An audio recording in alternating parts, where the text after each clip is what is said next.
What if I told you that the modern computer, I mean, the exact machine that Alan Turing used to break the Nazi Enigma code in World War II, actually owes its existence to ancient mystics trying to find hidden codes in the Old Testament? Yeah, it sounds completely made up, right? But it's actually documented history.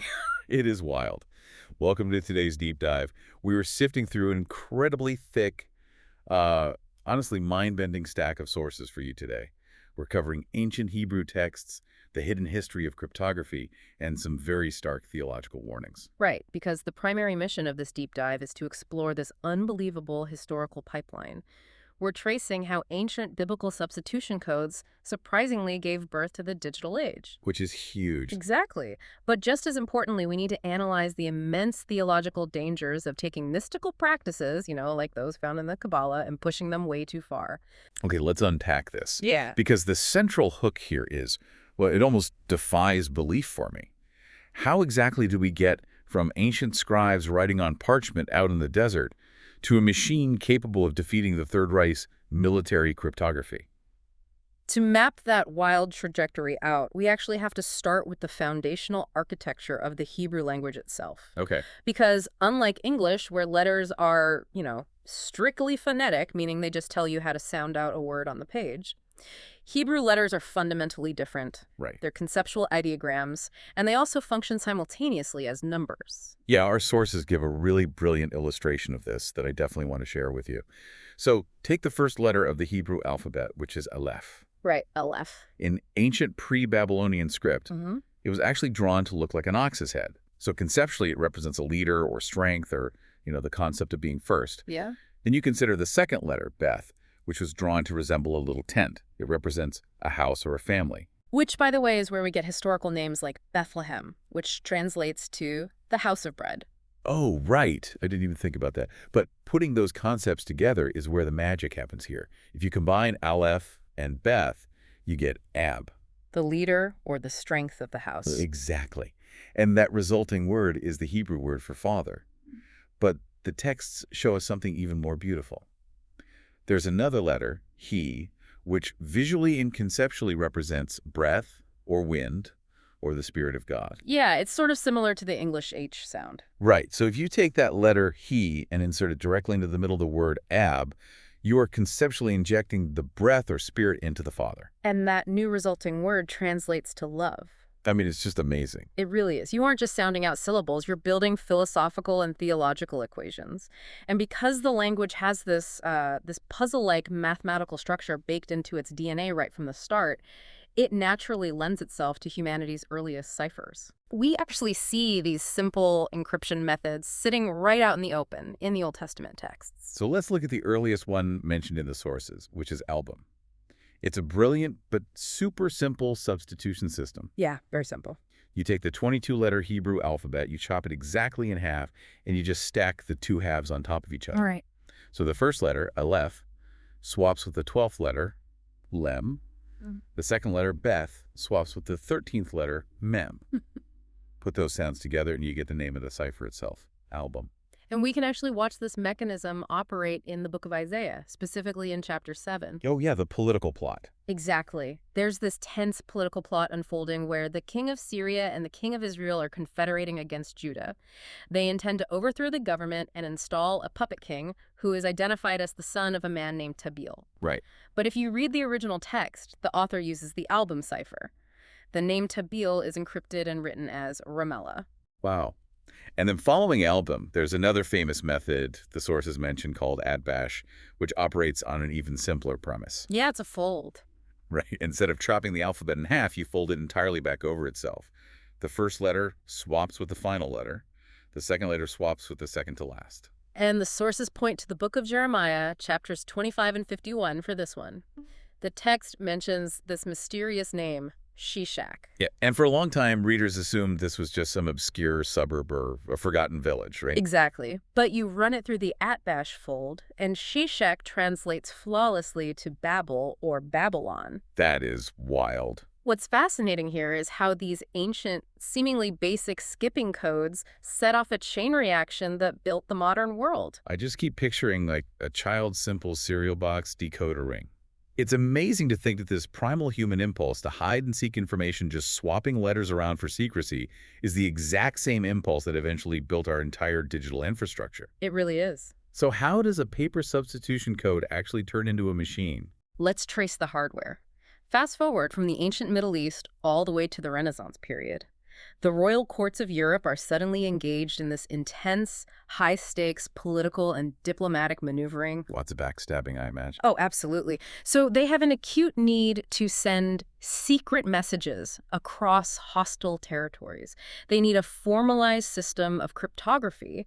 So they look for experts, and they end up hiring Jewish Kabbalists. Okay, and just to pause for context here, these Kabbalists were mystical scholars who had spent generations treating the biblical text almost like a divine puzzle, right? Yes. Like they had obsessed over these skipping letters and ancient codes for centuries. They were effectively the world's foremost cryptologists long before cryptology was even recognized as a real scientific field. Wow. They developed the complex cryptography used by those Renaissance courts.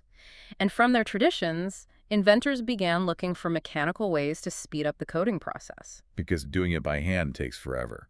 Exactly. Imagine taking the Atbash alphabet fold, printing it on a strip of paper, and wrapping it around a wooden cylinder. Okay. That conceptual leap leads directly to the cryptographic wheels designed by Thomas Jefferson. Thomas Jefferson. Yes. And Jefferson's mechanical wheels then paved the way for the unbelievably complex mechanical rotors of the Nazi Enigma machines used in World War II. Right. And to break those Enigma machines, the Allies realized human brains and pencils simply couldn't spin fast enough to catch up with those mechanical rotors. They needed speed. So you have brilliant minds like John von Neumann in the US and Alan Turing in Britain stepping in. They realize they need a machine that can process logic and substitution at electrical speeds. Right. So they invent the first modern computers specifically to crack those mechanical codes. The lineage is incredibly direct. A modern computer, designed to process data and win a global war, evolved out of ancient Jewish mystical traditions trying to identify substitution ciphers in the Book of Isaiah. Okay, so mankind uses the structure of the ancient texts to invent the computer. That brings us to the next massive shift in our sources today. Yeah, the digital age. Right. Well, What happens when we take those newly invented computers and point them back at the ancient texts that inspired them in the first place? that is the exact moment researchers discovered equidistant letter sequences, commonly referred to as ELS. Okay, ELS. Because before computers, scanning millions of characters for microscopic patterns without human error was just impossible.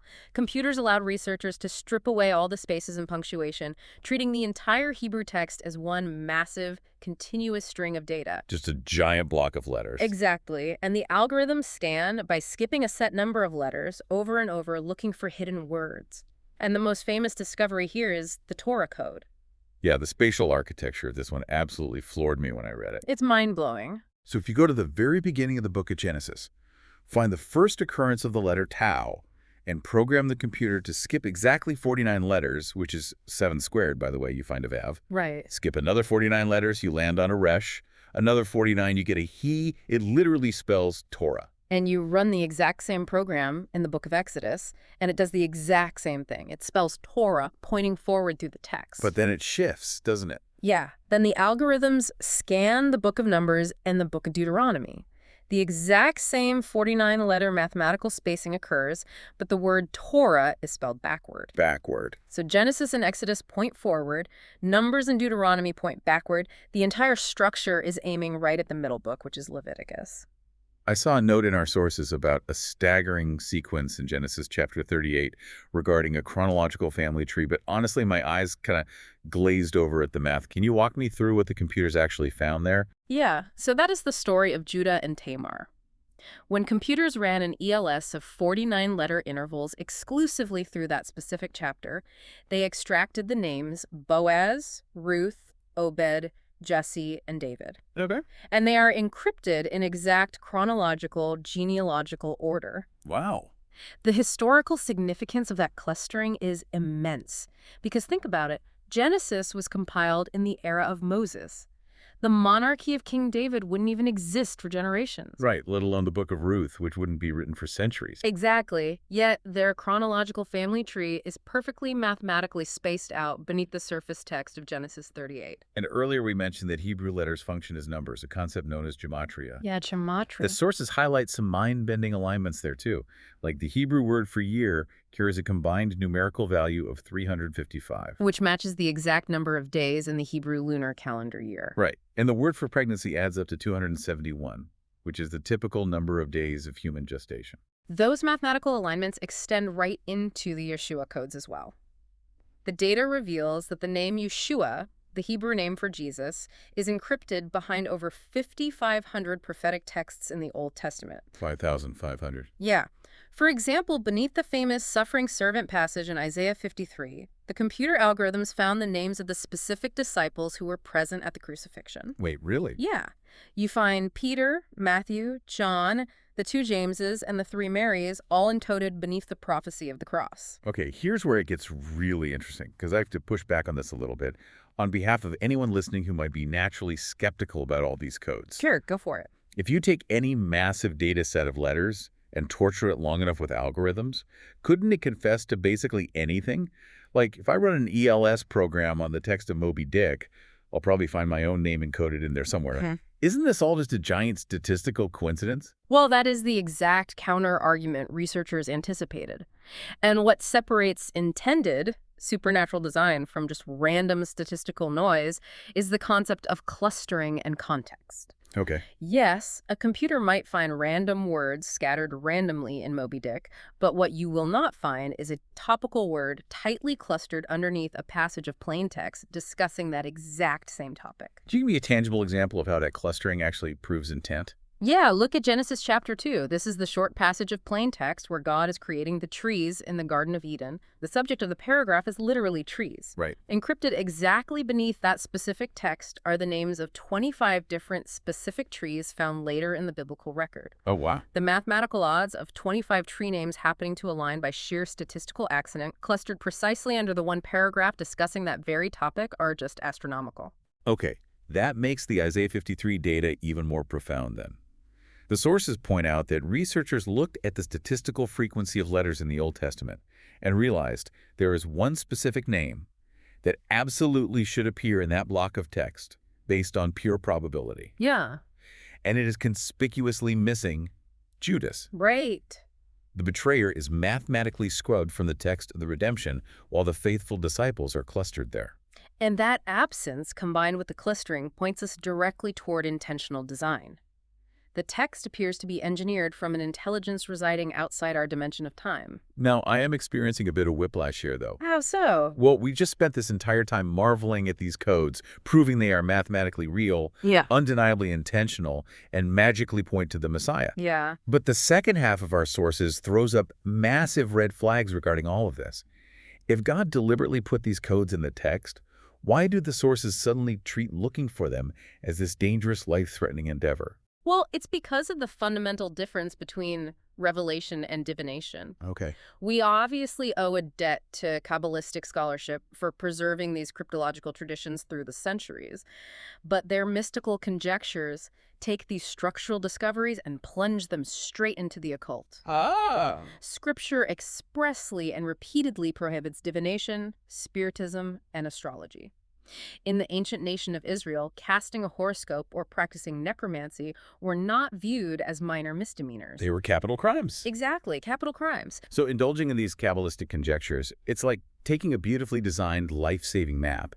Instead of using it to find your way home, you cut it into tiny pieces to try and read the tea leaves. As a perfect analogy. You completely destroy the map's actual purpose just to serve your own curiosity about the future. Because divination is an attempt to forcefully intrude on God's unique office. In the biblical framework, God alone knows the end from the beginning. Engaging in divination isn't just some innocent pursuit of knowledge, it is an attempted usurpation of divine authority. Yeah, and the sources warn that treating the text like a magic 8-ball actually creates an entry point. Yes, exactly. Messing with occult practices, even things modern culture treats as trivial, like a Ouija board or a tarot deck, opens a literal door to demonic deception. You are essentially signaling to the spiritual realm, a willingness to bypass God in exchange for supernatural information. If we connect this to the bigger picture, Sir Isaac Newton offers some really profound clarity here. Oh, Newton studied this. Yeah, Newton was undeniably a brilliant scientist, but he also wrote over 1,000,000 words strictly analyzing biblical prophecy. Wow, I had no idea. Yeah, and he observed that the ultimate folly of human interpreters is trying to use the text to foretell the future. Newton argued that prophecies were designed by God to be understood after the event happens. Wow. So the cipher is embedded there to give God the glory in hindsight. Exactly. It's meant to prove he was orchestrating history all along, not to give men a crystal ball to play the stock market or predict the end of the world. Divination removes God from the equation entirely. And Kabbalistic theology takes us a step further into incredibly dangerous territory by attempting to completely depersonalize God. Right. In their mystical writings, they refer to the divine as Ein Sof, which loosely translates to nothingness, or a blank, impersonal cosmic force. Which violently contrasts with the entire biblical narrative.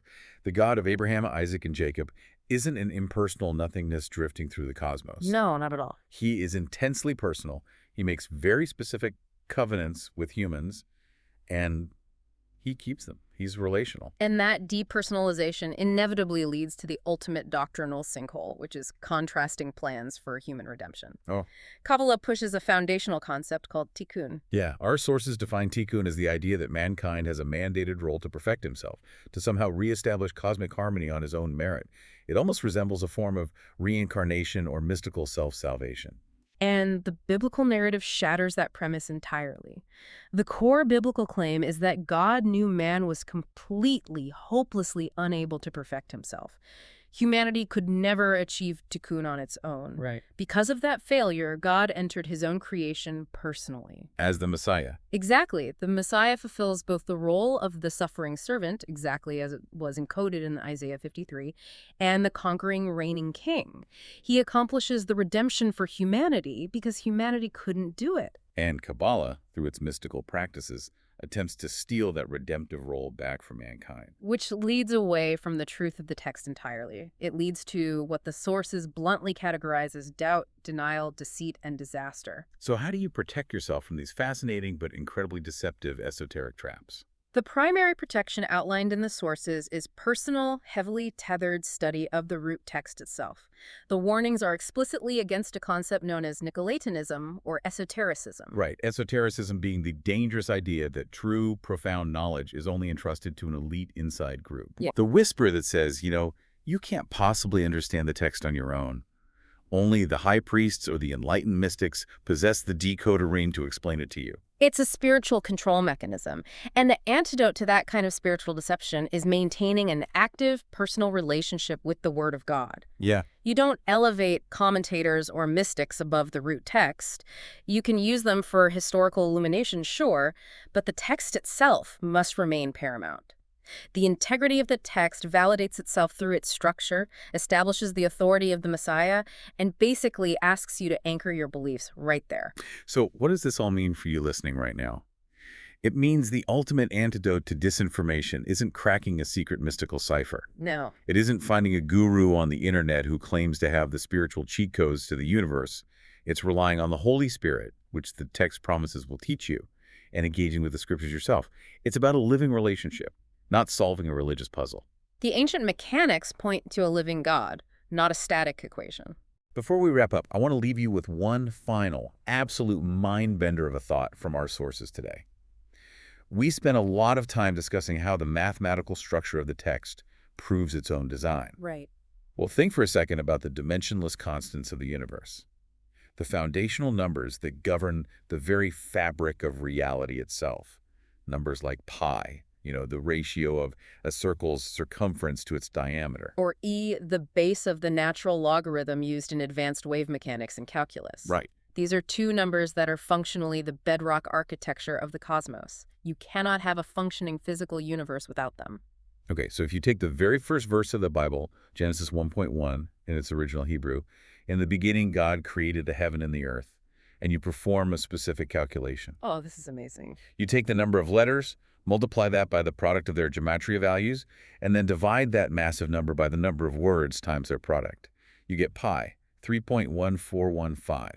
calculated perfectly to 4 decimal places. And if you apply that exact same mathematical formula to the original Greek text of John 1.1, in the beginning was the Word, the resulting calculation gives you the constant e, 2.7183, again perfectly accurate to 4 decimal places. I just need to pause and let that sit in the air for a second. Yeah, That is unbelievable. If the very mathematical fabric that holds the physical universe together is seamlessly woven into the opening words of these texts, what other profound universal truths are hiding in plain sight, waiting for you to simply sit down and read them for yourself? exactly. You don't need a mystic decoder ring. The gears were always meant to be read by you. A phenomenal realization to end on. Thanks for taking the deep dive with us today. We'll catch you next time. Thanks for joining us on this hour on the Archive Hour. Join us on our next hour as we bring you more adventures from the Bible.